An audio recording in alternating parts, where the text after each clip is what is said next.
Well, what's up, Guardians? Peace and Grease here, and I want to take a moment and talk about what I had hoped that Edge of Fate was going to be. Now, I know some of you are going to point out the obvious that, well, that's dumb or foolish because they showed what they were working on, and that's all true. But I'd hoped that they were holding something back, that they were hiding something. I never closed the door on possibility. Even if it's only a 0.0001% chance, I never closed that door.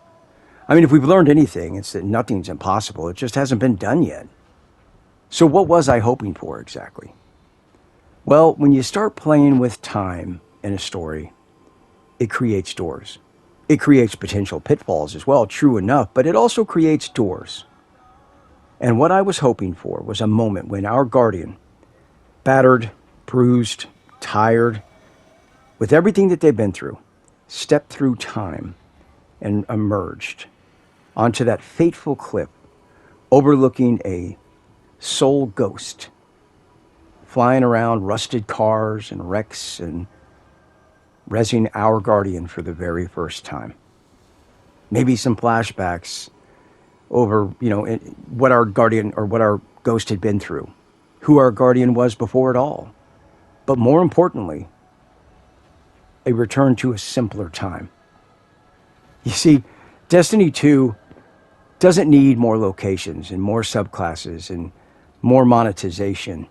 Doesn't need fucking collabs with Star Wars or Street Fighter or all this other stuff. It needs a fucking identity. And that's been lost over the years. Now, you could argue that it's been lost because all of the talented people behind it are gone. And that's true. But unfortunately, that's what we need. We don't need a portal with 27 menus inside menus inside menus inside menus inside menus. We don't need 27 resources.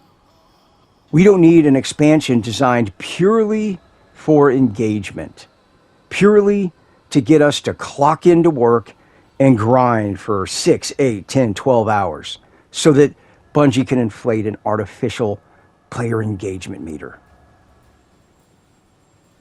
We need an identity. Now, all of this may be, kind of irrelevant at this rate, since Sony's taken over. And at this point, what is the game going to become? Probably an obese, microtransaction-laden clusterfuck that's devoted to whatever trend is popular in gaming at the time. Because that's what always happens. But the problem is when trends die, the bottom drops out. That's what trends do. They come and they go. And then after a while, they come back again. And so on and so forth. So, I don't know. Again, like I said, all of this is probably irrelevant at this rate. But I think the number one takeaway from this is Bungie forgot what this game's identity was. And that's the truth. Can you imagine if this expansion ended with us returning to Destiny 1? It would be unheard of. No developer has ever done that in the history of gaming.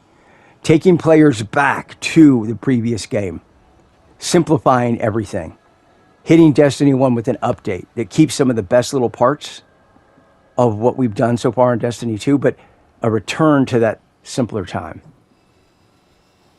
But again, I know it's not going to happen. But I'm never going to close the door, right?